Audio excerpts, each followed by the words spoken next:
Devil sweet love final ವಿಡಿಯೋವನ್ನು ನೋಡಿ ರಣವೀರ್ಗೆ ಒಂದು ಕ್ಷಣ ಏನು ಮಾಡಬೇಕಂತಾನೆ ತೋಚಲಿಲ್ಲ. ವಿಕ್ರಮ್ ಕಾವ್ಯಾಳಿಗೆ ಹಣೆಗೆ ಮುತ್ತಿಟ್ಟು ಅವಳನ್ನು ಅಪ್ಪಿಕೊಂಡು ತನ್ನ ಪ್ರೀತಿಯನ್ನು ವ್ಯಕ್ತಪಡಿಸ್ತಿರೋದು, ಕಾವ್ಯ ಕೂಡ ವಿಕ್ರಮ್ನ ತೋಳ್ನಲ್ಲಿ ಕಣ್ಣು ಮುಚ್ಚಿ ನಿಂತಿರೋ ದೃಶ್ಯ ವಿಡಿಯೋದಲ್ಲಿ ತುಂಬ ಸ್ಪಷ್ಟವಾಗಿದೆ.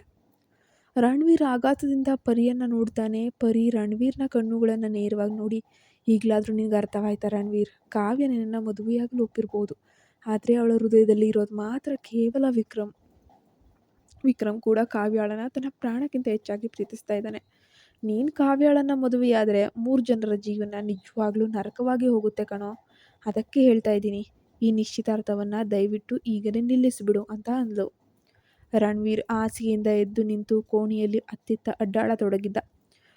ಅವನಿಗೆ ಈ ಮದುವೆಯನ್ನು ಮುರಿಯೋಕೆ ಸ್ವಲ್ಪ ಕಷ್ಟ. ಅವನ ಮುಖದಲ್ಲಿ ಆಘಾತದ ಬದಲು ಒಂದು ವಿಚಿತ್ರವಾದ ಗಂಭೀರತೆ ಇತ್ತು. ನಂತರ ಅವನು ಪರಿಯ ಹತ್ತಿರ ಬಂದು, ಪರಿ, ನಿನ್ನ ತಲೆಗೆ ಹೂದಾನಿಯಿಂದ ಹೊಡೆಯುತ್ತೇನೆ ಎಂದು ಎದುರಿಸಿದೆಯಲ್ಲ, ನಿಜ ಹೇಳು, ನಿನಗೆ ವಿಕ್ರಮ್ ಮತ್ತು ಕಾವ್ಯಳ ಪ್ರೀತಿಯನ್ನು ಉಳಿಸಬೇಕು ಅನ್ನೋ ಆಸೆನಾ, ಇಲ್ಲ ಕಾವ್ಯ ನನ್ನ ಜೊತೆ ನಿಶ್ಚಿತಾರ್ಥ ಮಾಡ್ಕೊಳ್ಬಾರ್ದು ಅಂತ ಹೊಟ್ಟೆ ಕಿಚ್ಚ ಅಂತ ಕಣ್ಣು ಮಿಟುಕಿಸಿ ಕೇಳಿದ್ದ. ಅವನ ಪ್ರಶ್ನೆಗೆ ಪರಿ ಒಂದು ಕ್ಷಣ ತಬ್ಬಿಬ್ಬಾದ್ಲು. ಅವಳ ಕೆನ್ನೆಗಳು ಕೆಂಪಾದ್ವು. ಅವಳು ಕೋಪವನ್ನು ನಟಿಸುತ್ತಾ, ಬಾಯಿ ಮುಚ್ಚು ರಣವೀರ್, ನಾನು ಇಲ್ಲಿ ಇಬ್ಬರು ಪ್ರೇಮಿಗಳ ಜೀವನದ ಬಗ್ಗೆ ಮಾತಾಡ್ತಿದ್ರೆ ನೀನು ಜೋಕ್ ಮಾಡ್ತಾ ಇದ್ಯಾ? ನಾನು ಹೇಳಿದ್ದನ್ನು ಕೇಳಿದಿದ್ರೆ ಏನಾಗ್ತದೆ ಗೊತ್ತು ತಾನೇ ಎಂದು ಮತ್ತೆ ಊದಾನಿಯ ಕಡೆಗೆ ಕೈಯನ್ನು ಚಾಚಿದ್ಲು.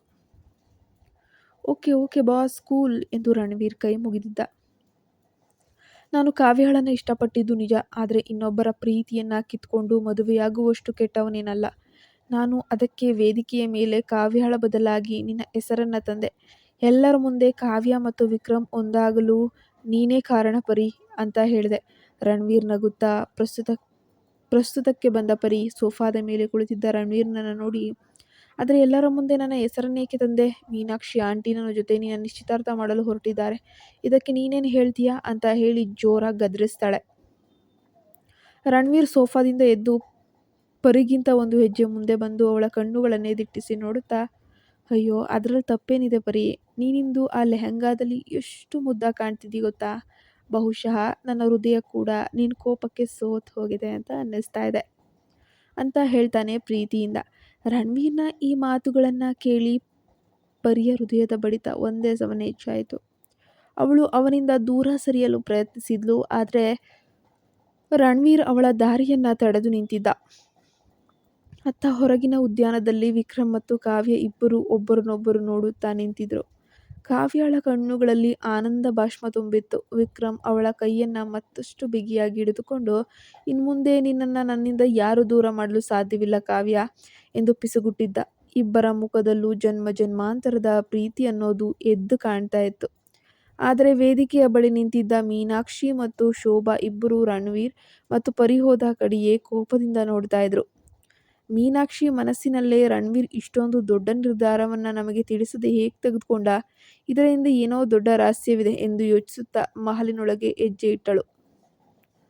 ಮಹಲಿನ ಹಾಲ್ನಲ್ಲಿ ರಣವೀರ್ ಮತ್ತು ಪರಿ ಮುಖಾಮುಖಿಯಾಗಿ ನಿಂತಿದ್ರು. ರಣವೀರ್ ಕಣ್ಣುಗಳಲ್ಲಿದ್ದ ಪ್ರೀತಿಯನ್ನ ಕಂಡು ಪರಿಗೆ ಏನು ಹೇಳ್ಬೇಕಂತಾನೆ ತೋಚಲಿಲ್ಲ. ಅವಳ ಹೃದಯದ ಬಡಿತ ಜೋರಾಗ್ತಿರುವುದನ್ನ ಅವಳು ತಡೆಯಲು ಯತ್ನಿಸುತ್ತಿದ್ದಾಗಲೇ ಮಹಲಿನ ಮುಖ್ಯ ದ್ವಾರದಿಂದ ಕೋಪದ ಹೆಜ್ಜೆಗಳ ಶಬ್ದ ಅನ್ನೋದು ಕೇಳಿಸ್ತು. ಮೀನಾಕ್ಷಿ ಮತ್ತು ಶೋಭಾ ಇಬ್ಬರು ಕೂಡ ವೇಗವಾಗಿ ಹಾಲ್ನೊಳಗೆ ಬಂದ್ರು. ರಣವೀರ್ ಮತ್ತು ಪರಿ ಹತ್ತಿರ ನಿಂತಿರುವುದನ್ನ ನೋಡಿ ಮೀನಾಕ್ಷಿಯ ಕೋಪ ಮತ್ತಷ್ಟು ನೆತ್ತಿಗೆ ಏರಿತು. ಮೀನಾಕ್ಷಿ ರಣವೀರ್ ಎದುರು ಬಂದು ನಿಂತು, ರಣವೀರ್, ಏನ್ ನಡೀತಾ ಇದೆ ಇದೆಲ್ಲ? ಇಷ್ಟು ದೊಡ್ಡ ನಿಶ್ಚಿತಾರ್ಥದ ಮಂಟಪದಲ್ಲಿ ಎಲ್ಲರ ಮುಂದೆ ಈ ಕಾವ್ಯಾಳನ್ನ ಬಿಟ್ಟು ಈ ಪರಿಯ ಕೈ ಹಿಡಿಯುತ್ತೇನೆ ಎಂದು ಹೇಗೆ ಹೇಳಿದೆ? ನನ್ನ ಮಾತಿಗೆ ನಿನಗೆ ಬೆಲೆಯೇ ಇಲ್ವೇ ಎಂದು ಆಕ್ರೋಶದಿಂದ ಪ್ರಶ್ನೆಯನ್ನ ಮಾಡಿದ್ಲು. ರಣವೀರ್ ತಕ್ಷಣ ತನ್ನ ಮುಖದಲ್ಲಿದ್ದ ನಗುವನ್ನ ಮರೆಮಾಚಿ ಗಂಭೀರವಾಗಿ ಅಮ್ಮನತ್ತ ತಿರುಗಿ, ಅಮ್ಮ, ಕಾವ್ಯ ಮತ್ತು ವಿಕ್ರಮು ಒಬ್ಬರನ್ನೊಬ್ಬರು ಪ್ರಾಣಕ್ಕಿಂತ ಹೆಚ್ಚಾಗಿ ಪ್ರೀತಿಸ್ತಾ ಇದ್ದಾರೆ. ಕಾವ್ಯಾಳ ಮನಸ್ಸಿನಲ್ಲಿ ನಾನಿಲ್ಲಮ್ಮ, ವಿಕ್ರಮ್ ಇದ್ದಾನೆ. ಇನ್ನೊಬ್ಬರು ಪ್ರೀತಿನ ಕಿತ್ಕೊಂಡು ಮಾಡುವ ಮದುವೆ ಎಂದಿಗೂ ಸುಖವಾಗಿರೋಕೆ ಸಾಧ್ಯನಾ? ಅದಕ್ಕೆ ನಾನು ಈ ನಿರ್ಧಾರ ತೆಗೆದುಕೊಂಡೆ ಅಮ್ಮ ಅಂತ ಹೇಳ್ತಾನೆ ನೇರವಾಗಿ. ರಣವೀರ್ನ ಮಾತನ್ನ ಕೇಳಿ ಶೋಭಾ ಮತ್ತು ಮೀನಾಕ್ಷಿ ಇಬ್ಬರು ಒಂದು ಕ್ಷಣ ಆಘಾತಕ್ಕೊಳಗಾಗ್ತಾರೆ. ಶೋಭಾ ನಂಬಲಾಗದ ಕಣ್ಣುಗಳಿಂದ, ಏನು ವಿಕ್ರಮ್, ಕಾವ್ಯ ಪ್ರೀತಿಸ್ತಿದ್ದಾರಾ? ಇದು ನಮಗೆ ಮೊದಲೇ ಯಾಕೆ ತಿಳಿಲಿಲ್ಲ ಎಂದು ಉದ್ಗರಿಸಿದ್ಲು. ಯಾಕಂದರೆ ಅವರು ಇಡೀ ಕುಟುಂಬದ ಗೌರವಕ್ಕಾಗಿ ತಮ್ಮ ಪ್ರೀತಿಯನ್ನೇ ತ್ಯಾಗ ಮಾಡೋಕೆ ಸಿದ್ಧವಾಗಿದ್ರು. ಶೋಭಾ ಆಂಟಿ ಎಂದು ಪರಿ ಮಧ್ಯ ಪ್ರವೇಶಿಸಿ ಹೇಳಿದ್ಲು. ವಿಕ್ರಮ್ ಕಾವ್ಯಾಳಿಗಾಗಿ ತನ್ನ ಸಂತೋಷವನ್ನೇ ಮರೆತಿದ್ದ. ಇತ್ತ ಕಾವ್ಯ ಕೂಡ ಅಸಹಾಯಕಳಾಗಿದ್ಲು. ರಣವೀರ್ ಇದು ಸರಿಯಾದ ಸಮಯಕ್ಕೆ ಸತ್ಯ ತಿಳಿದು ದೊಡ್ಡ ಅನಾಹುತವನ್ನ ತಪ್ಪಿಸಿದ್ದಾನೆ ಎಂದ್ಲು ಪರಿ. ಮೀನಾಕ್ಷಿ ಪರಿಯತ್ತ ತೀಕ್ಷ್ಣವಾಗಿ ನೋಡಿ, ಸರಿ ವಿಕ್ರಮ್ ಮತ್ತು ಕಾವ್ಯಾಳ ವಿಷಯ ಒಪ್ಪೋಣ, ಆದರೆ ನಿನ್ನ ಮತ್ತು ರಣವೀರ್ನ ನಿಶ್ಚಿತಾರ್ಥದ ಮಾತೇಕೆ ಬಂತು? ರಣವೀರ್ ಎಲ್ಲರ ಮುಂದೆ ನಿನ್ನ ಹೆಸರನ್ನು ಏಕೆ ಹೇಳಿದ ಎಂದು ಕೇಳಿದ್ಲು. ಈ ಪ್ರಶ್ನೆಗೆ ಪರಿಯ ಹತ್ರ ನಿಜವಾಗ್ಲೂ ಉತ್ತರ ಇರಲಿಲ್ಲ. ಅವಳು ತಬ್ಬಿಬ್ಬಾಗಿ ರಣವೀರ್ನ ಮುಖ ನೋಡಿದ್ಲು. ರಣವೀರ್ ಮುಗುಳ್ನಗುತ್ತಾ ಮೀನಾಕ್ಷಿ ಹೆಗಲ ಮೇಲೆ ಕೈ ಹಾಕಿ, ಅಮ್ಮ, ಪರಿ ನನ್ನ ಕೋಣೆಗೆ ಬಂದು ಈ ಸತ್ಯವನ್ನ ಹೇಳ್ದಿದ್ರೆ ಇಂದು ನನ್ನ ಜೀವನವೇ ಹಾಳಾಗ್ತಿತ್ತು. ಅವಳು ನನ್ನ ಕಣ್ಣು ತೆರೆಸಿದ್ದಾಳೆ. ಇನ್ನೂ ಅವಳನ್ನು ನನ್ನ ಜೀವನ ಸಂಗಾತಿಯಾಗಿ ಮಾಡಿಕೊಳ್ಳುವ ವಿಷಯ, ಅದಕ್ಕೆ ಇನ್ನೂ ಸಮಯ ಇದೆ ಅಲ್ವಾ ಪರಿ ಎಂದು ಪರಿಯನ್ನ ನೋಡಿ ಕಣ್ಣನ್ನ ಹೊಡೆದಿದ್ದ. ಪರಿ ಅವನ ಒಂದು ಧೈರ್ಯಕ್ಕೆ ಮನಸ್ಸಿನಲ್ಲೇ ಬೈದುಕೊಳ್ಳುತ್ತಾ ಕೋಪದಿಂದ ಅಲ್ಲಿಂದ ಹೊರಟು ಹೋದ್ಲು.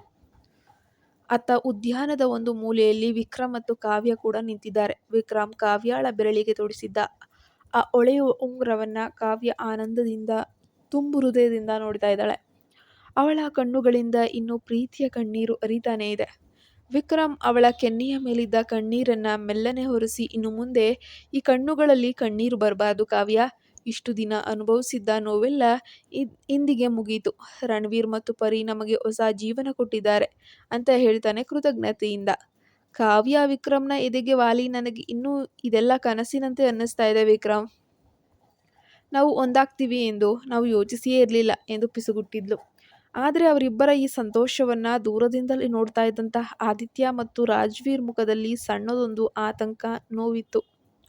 ರಾಜ್ವೀರ್ ಆದಿತ್ಯನ ಕಡೆ ನೋಡಿ, ರಣವೀರ್ ಅಣ್ಣ ಎಲ್ಲರ ಮುಂದೆ ಕಾವ್ಯಾಳನ್ನ ಬಿಟ್ಬಿಟ್ಟು ಪರಿಯನ್ನ ಮದುವೆಯಾಗ್ತೀನಿ ಅಂತ ಅಂದ್ಬಿಟ್ಟ. ಆದರೆ ಪರಿ ಇಷ್ಟು ಸುಲಭವಾಗಿ ಅಣ್ಣನನ್ನ ಒಪ್ಕೊಳ್ತಾಳ?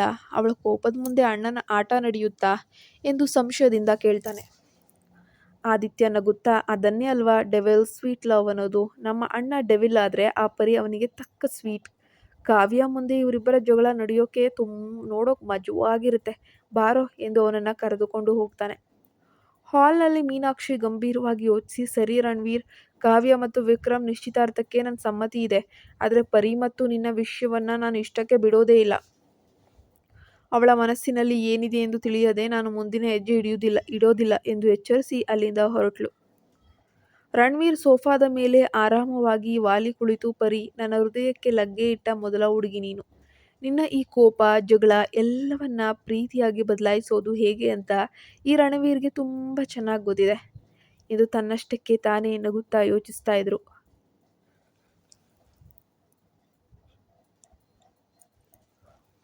ರಣವೀರ್ ತನ್ನದೇ ಆಲೋಚನೆಯಲ್ಲಿ ಮುಳುಗಿರುವಾಗ ಆದಿತ್ಯ ಮತ್ತು ರಾಜ್ವೀರ್ ನಗುತ್ತಾ ಹಾಲ್ನೊಳಗೆ ಬರ್ತಾರೆ. ಆದಿತ್ಯ ರಣವೀರ್ನ ಪಕ್ಕದಲ್ಲಿ ಬಂದು ಕುಳಿತು ಅವನ ಭುಜದ ಮೇಲೆ ಕೈ ಹಾಕಿ, ಏನೋ ಬಾವ, ದೊಡ್ಡ ಪ್ಲಾನ್ ಮಾಡಿ ಎಲ್ಲರ ಮುಂದೆ ಕಾವ್ಯ ಮತ್ತು ವಿಕ್ರಮ್ ಅಣ್ಣನಂತೂ ಒಂದ್ ಮಾಡಿಬಿಟ್ಟೆ. ಆದರೆ ಪರಿಯನ್ನ ಮದುವೆ ಆಗ್ತೀನಿ ಅಂತ ನೀನು ಹೇಳಿದ ಮಾತು ಕೇಳಿ ನನಗಂತೂ ದೊಡ್ಡ ಶಾಕೆ ಆಗ್ಬಿಟ್ಟಿದೆ. ನಿಜವಾಗ್ಲೂ ಪರಿ ಮೇಲೆ ಲವ್ ಆಗ್ಬಿಟ್ಟಿದ್ಯೇನೋ ಎಂದು ಕಾಲೆಳೆದ. ರಣವೀರ್ ಒಂದು ಸುಂದರವಾದ ನಗುವಿನೊಂದಿಗೆ, ನೋಡಾದಿತ್ಯ, ನಾನು ಮೊದಲೇ ಹೇಳಿದ್ನಲ್ಲ, ಆ ಸಮಯದಲ್ಲಿ ನನಗೆ ಸರಿ ಅನಿಸಿದ್ದನ್ನು ನಾನು ಮಾಡಿದ್ದೀನಿ.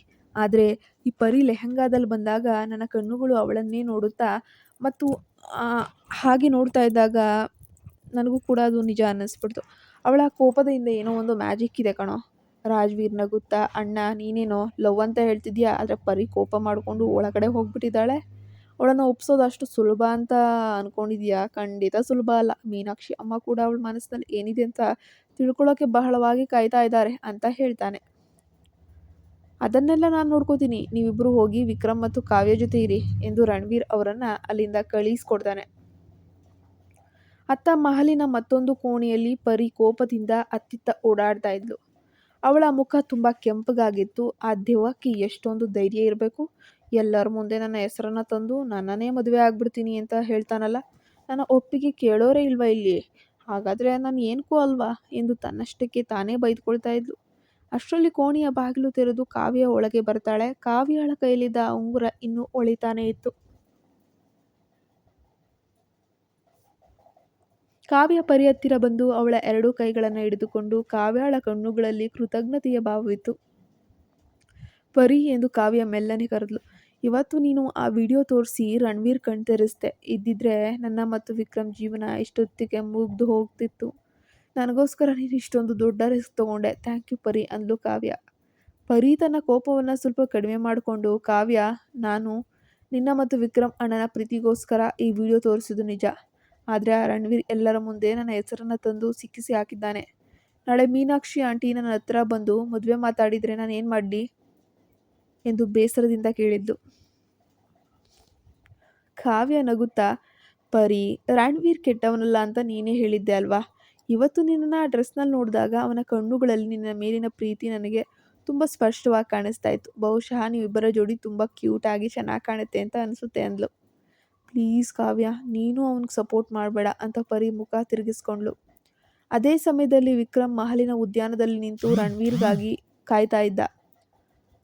ರಣವೀರ್ ಹೊರಗೆ ಬರುತ್ತಿದ್ದಂತೆ ವಿಕ್ರಮ್ ಅವನ ಹತ್ರ ಹೋಗಿ ಗಂಭೀರವಾಗಿ ಅವನ ಕಣ್ಣುಗಳನ್ನೇ ನೋಡ್ತಿದ್ದ. ವಿಕ್ರಮ್ನ ಮುಖದಲ್ಲಿ ಕೃತಜ್ಞತೆ ಮತ್ತು ಗೌರವ ಎರಡೂ ಇತ್ತು. ರಣವೀರ್ ಎಂದ ವಿಕ್ರಮ್, ಇವತ್ತು ನೀನು ಮಾಡಿದ ಉಪಕಾರಕ್ಕೆ ನಿಜವಾಗ್ಲೂ ನಾನು ಹೆಂಗೆ ಧನ್ಯವಾದ ಹೇಳಬೇಕಂತ ನಿಜವಾಗ್ಲೂ ಗೊತ್ತಾಗ್ತಾ ಇಲ್ಲ. ಕಾವ್ಯಾಳನ್ನು ನನ್ನ ಜೀವನಕ್ಕೆ ಮರಳಿ ತಂದುಕೊಟ್ಟಿದ್ಯಾ. ರಣವೀರ್ ವಿಕ್ರಮ್ನ ಭುಜದ ಮೇಲೆ ಕೈ ಇಟ್ಟು ಮುಗುಳ್ನಗುತ್ತಾ, ವಿಕ್ರಮ್, ನಾನು ನಿನ್ನ ಜಾಗದಲ್ಲಿದ್ದರೂ ಕೂಡ ಇದನ್ನೇ ಮಾಡ್ತಿದ್ದೆ. ಪ್ರೀತಿಯ ಬೆಲೆ ನನಗೆ ನಿಜವಾಗ್ಲೂ ಗೊತ್ತು. ಕಾವ್ಯಾಳನ್ನು ಯಾವಾಗಲೂ ಸಂತೋಷವಾಗಿಡು, ಅಷ್ಟೇ ಸಾಕು. ಇನ್ನು ನನ್ನ ವಿಷಯಕ್ಕೆ ಬಂದರೆ ಎಂದು ರಣವೀರ್ ಮಹಲಿನ ಕಿಟಕಿಯ ಕಡೆ ನೋಡ್ತಾ ಇದ್ದಾನೆ. ಅಲ್ಲಿ ಪರಿ ಮತ್ತು ಕಾವ್ಯ ಮಾತನಾಡುತ್ತಿರುವುದು ನಮಗೆ ಕಾಣಿಸ್ತಾ ಇತ್ತು. ವಿಕ್ರಮ್ ರಣವೀರ್ ನೋಡುತ್ತಿದ್ದ ಕಡೆ ನೋಡಿ ನಗುತ್ತಾ, ಅಲ್ಲಿರೋ ಹುಡುಗಿ ಅಷ್ಟು ಸುಲಭವಾಗಿ ನಿನಗೆ ಕೈಗೆ ಸಿಗೋದೇ ಇಲ್ಲ ರಣವೀರ್. ಅವಳ ಕೋಪದ ಮುಂದೆ ನಿನ್ನ ಡೆವಿಲ್ ಆಟ ಪಾಠ ಏನು ನಡೆಯಲ್ಲ ಎಂದು ಕೀಟಲೆಯನ್ನು ಮಾಡ್ತಾನೆ. ನೋಡ್ತಾ ಇರು ವಿಕ್ರಮ್, ಆ ಪರಿಯ ಕೋಪವನ್ನು ಪ್ರೀತಿಯಾಗಿ ಬದಲಾಯಿಸ್ತೀನಿ. ನನ್ನ ಮುಂದೆ ಕೋಳಿ ಮರಿ ಥರ ತಿರುಗಾಡಬೇಕು. ಅವಳ ನನ್ನನ್ನು ಮಡದಿಯಾಗಿ ಮಾಡ್ಕೊಳ್ದಿದ್ರೆ ನನ್ನ ಹೆಸರು ರಣವೀರ್ ಸೂರ್ಯವಂಶಿನೇ ಅಲ್ಲ ಎಂದು ಚಾಲೆಂಜ್ ಮಾಡುವಂತೆ ಹೇಳಿ ರಣವೀರ್ ನಗುತ್ತಾ ಅಲ್ಲಿಂದ ಹೊರಡ್ತಾನೆ. ಮಹಲಿನ ಕಿಟಕಿಯಿಂದ ಪರಿ ಕೋಪದಿಂದ ಹೊರಗೆ ನೋಡ್ತಾ ಇರೋದನ್ನು ರಣವೀರ್ ಗಮನಿಸ್ತಾನೆ. ಅವಳ ಮುಖದಲ್ಲಿದ್ದ ಆ ಸಿಟ್ಟು ಮತ್ತು ಮುನಿಸು ರಣವೀರ್ಗೆ ಮತ್ತಷ್ಟು ಚಂದವಾಗಿ ಕಾಣಿಸ್ತಾ ಇತ್ತು. ಅವನು ಮೆಲ್ಲನೆ ಹೆಜ್ಜೆ ಇಡುತ್ತಾ ಪರಿ ಇದ್ದ ಕೋಣೆಯ ಕಡೆಗೆ ನಡೀತಾನೆ. ಕೋಣೆಯೊಳಗೆ ಕಾವ್ಯ ಮತ್ತು ಪರಿ ಇನ್ನೂ ಮಾತನಾಡ್ತಾನೆ ಇದ್ರು. ರಣವೀರ್ ಒಳಗೆ ಬರುತ್ತಿದ್ದಂತೆ ಕಾವ್ಯ ಮುಗುಳ್ನಗುತ್ತಾ, ಸರಿ ಸರಿ, ನಾನು ವಿಕ್ರಮ್ ಹತ್ರ ಹೋಗ್ತೀನಿ ಅಂತ ಹೇಳಿ ರಣವೀರ್ಗೆ ಕಣ್ಸನ್ನೆ ಮಾಡಿ ಅಲ್ಲಿಂದ ಹೊರಟು ಹೋಗ್ತಾಳೆ. ಕೋಣೆಯಲ್ಲಿ ಈಗ ರಣವೀರ್ ಮತ್ತು ಪರಿ ಮಾತ್ರ ಉಳಿದಿದ್ರು. ಪರಿ ಅವನನ್ನು ನೋಡಿ ಮತ್ತಷ್ಟು ಮುಖ ಉಬ್ಬಿಸ್ಕೊಂಡು, ನೀನು ಯಾಕೆ ಇಲ್ಲಿಗೆ ಬಂದೆ? ಎಲ್ಲರ ಮುಂದೆ ನನ್ನನ್ನು ಸಿಕ್ಸಾಕಿದ್ಯಾ, ಸಾಲ್ದ ಅದು ಎಂದು ಜೋರಾಗಿ ಕೇಳಿದ್ಲು. ರಣವೀರು ಅವಳ ಹತ್ರ ಬಂದು ಗೋಡೆಗೆ ಹೊರಗೆ ನಿಂತು, ಪರಿ, ನಾನೇನು ತಪ್ಪು ಮಾಡಿದೆ ಅಂತ ಹೇಳು. ನೀನೇ ತಾನೇ ವಿಕ್ರಮ್ ಮತ್ತು ಕಾವ್ಯಾಳ ಪ್ರೀತಿಯನ್ನು ಉಳಿಸ್ಬೇಕು, ಅವರಿಬ್ಬರನ್ನ ಒಂದು ಮಾಡಬೇಕು ಅಂತ ಆ ವಿಡಿಯೋ ತಂದು ನನಗೆ ತೋರಿಸಿದ್ದು. ನಾನು ನಿನ್ನ ಆಸೆಯನ್ನಷ್ಟೇ ಈಡೇರಿಸಿದೆ ಅಂತ ಹೇಳ್ತಾನೆ ಶಾಂತವಾಗಿ. ಅದಕ್ಕೆ ಅಂತ ಎಲ್ಲರ ಮುಂದೆ ನನ್ನನ್ನೇ ಮದುವೆ ಆಗ್ತೇನೆ ಅಂತ ಹೇಳಬೇಕಿತ್ತೇ? ನಿನಗೆ ನನ್ನ ಮೇಲೆ ಪ್ರೀತಿ ಇದೆ ಅಂತ ಯಾರು ಕೇಳಿದ್ರು ಎಂದು ಪರಿ ಕೆಕ್ಕರಿಸಿ ನೋಡಿದ್ಲು. ರಣವೀರ್ ಒಂದು ಹೆಜ್ಜೆ ಮುಂದೆ ಇಟ್ಟು ಪರಿಯ ಅತ್ಯಂತ ಹತ್ತಿರ ಬಂದು ನಿಂತನು. ಅವಳ ಕಣ್ಣುಗಳನ್ನು ನೇರವಾಗಿ ದಿಟ್ಟಿಸಿ ನೋಡುತ್ತಾ, ಯಾರೂ ಹೇಳಬೇಕಾಗಿಲ್ಲ ಪರಿ, ಇವತ್ತು ನೀನು ಆ ಲೆಹಂಗವನ್ನು ಧರಿಸಿ ಬಂದಾಗ ನನ್ನ ಹೃದಯದ ಬಡಿತ ನಿಂತೇ ಹೋದಂಗಾಗಿತ್ತು. ನನ್ನ ಕಣ್ಣುಗಳು ಕಾವ್ಯಾಳನ್ನು ಬಿಟ್ಟು ನಿನ್ನನ್ನೇ ನೋಡ್ತಾ ಇದ್ದಾಗ ಬಹುಶಃ ನನಗೆ ಆವಾಗಲೇ ಅರ್ಥವಾಗಿ ಹೋಯಿತು, ನನ್ನ ಈ ಕಠಿಣವಾದ ಹೃದಯಕ್ಕೆ ಲಗ್ಗೆ ಇಟ್ಟ ಮೊದಲ ಕ್ಯೂಟಾದ ಹುಡುಗಿ ನೀನೇ ಅಂತ ಎಂದು ಅತ್ಯಂತ ಪ್ರೀತಿಯಿಂದ ಹೇಳ್ತಾನೆ. ರಣವೀರ್ನ ಮಾತುಗಳಲ್ಲಿದ್ದ ಪ್ರಾಮಾಣಿಕತೆ ಮತ್ತು ಅವನ ಕಣ್ಣುಗಳಲ್ಲಿದ್ದ ಪ್ರೀತಿಯನ್ನು ಕಂಡು ಪರಿಯ ಕೋಪ ಒಂದೇ ಕ್ಷಣದಲ್ಲಿ ಕರಗೋಯಿತು. ಅವಳ ಹೃದಯದ ಬಡಿತ ಜೋರಾಗತೊಡಗಿತ್ತು. ಅವಳು ನಾಚಿಕೆಯಿಂದ ಕಣ್ಣುಗಳನ್ನು ಕೆಳಗೆ ಮಾಡಿಕೊಂಡ್ಳು. ಅವಳ ನಾಚಿಕೆಯನ್ನು ಕಂಡ ರಣವೀರ್ ಮುಗುಳ್ನಗುತ್ತಾ, ನೋಡ್ ಪರಿ, ನಾನು ನಿನಗೆ ಯಾವುದೇ ಒತ್ತಾಯವನ್ನು ಮಾಡೋದಿಲ್ಲ. ನಿನ್ನ ಮನಸ್ಸಿನಲ್ಲಿ ನನ್ನ ಬಗ್ಗೆ ಪ್ರೀತಿ ಮೂಡುವವರೆಗೂ ನಾನು ಖಂಡಿತ ನಿನಗೋಸ್ಕರನೇ ವೆಯ್ಟ್ ಮಾಡ್ತಾನೆ ಇರ್ತೀನಿ. ನಿನಗೆ ಎಷ್ಟು ಟೈಮ್ ಬೇಕೋ ಅಷ್ಟು ಟೈಮ್ ತಗೋ. ಅಲ್ಲಿವರೆಗೆ ಈ ಡೆವಿಲ್ನ ಪ್ರೀತಿಯನ್ನು ತಡೆಯುವ ಶಕ್ತಿ ನಿನಗಿದೆಯಾ ನೋಡು ಎಂದು ಸವಾಲು ಹಾಕುವಂತೆ ಹೇಳ್ತಾನೆ. ಪರಿ ಮೆಲ್ಲನೆ ತಲೆ ಎತ್ತಿ ಅವನ ಮುಖದಲ್ಲಿದ್ದ ಆ ಕೀಟಲೆ ನಗುವನ್ನು ನೋಡಿ, ನಿನಗೆ ತುಂಬ ಅಹಂಕಾರ ರಣವೀರ್, ನಿನ್ನನ್ನು ಒಪ್ಕೊಳ್ಳೋದು ಅಷ್ಟು ಸುಲಭ ಅಲ್ಲ ಎಂದು ಸುಳ್ಳು ಕೋಪ ಮಾಡಿಕೊಂಡು ನಟನೆ ಮಾಡೋ ಥರ ಮಾಡ್ತಾಳೆ.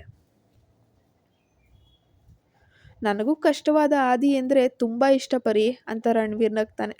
ಅತ್ತ ಮಹಲಿನ ಸುಂದರವಾದ ಉದ್ಯಾನದಲ್ಲಿ ವಿಕ್ರಮ್ ಕಾವ್ಯಾಳ ಕೈಯನ್ನು ಬಿಗಿಯಾಗಿ ಹಿಡಿದುಕೊಂಡು ನಕ್ಷತ್ರಗಳಿಂದ ತುಂಬಿದ್ದ ಆಕಾಶದ ಕಡೆಗೆ ನೋಡ್ತಾ ಇದ್ದಾನೆ. ಇಷ್ಟು ದಿನ ಇಬ್ಬರ ನಡುವೆ ಇದ್ದ ಎಲ್ಲ ನೋವು ಆತಂಕಗಳು ಕರಗೋದ್ವು. ಕಾವ್ಯ ವಿಕ್ರಮ್ನ ಹೆಗಲ ಮೇಲೆ ತಲೆ ಇಟ್ಟು ತನ್ನ ಜೀವನದ ಅತ್ಯಂತ ಸುಖಕರವಾದ ಕ್ಷಣವನ್ನ ಅನುಭವಿಸ್ತಾನೆ ಇದ್ಲು. ವಿಕ್ರಮ್, ನಮ್ಮ ಪ್ರೀತಿ ಕೊನೆಗೆ ಗೆದ್ದಿತಲ್ವಾ ಎಂದು ಕಾವ್ಯ ಮೆಲ್ಲನೆ ಪಿಸುಗುಟ್ಟಿದ್ಲು. ವಿಕ್ರಮ್ ಅವಳ ಹಣೆಗೆ ಮುತ್ತಿಟ್ಟು, ಹೌದು ಕಾವ್ಯ, ಪ್ರೀತಿ ನಿಜವಾಗಿದ್ರೆ ಇಡೀ ಪ್ರಪಂಚವೇ ಎದುರಾದ್ರೂ ಕೂಡ ಕೊನೆಗೆ ಒಂದಾಗಿಯೇ ಆಗ್ತದೆ. ಇನ್ನು ಮುಂದೆ ನಾವಿಬ್ಬರ ಜೀವನದಲ್ಲಿ ಕೇವಲ ಸಂತೋಷ ಮಾತ್ರ ಇರ್ತದೆ ಅಂತ ಭರವಸೆ ಕೊಟ್ಟ.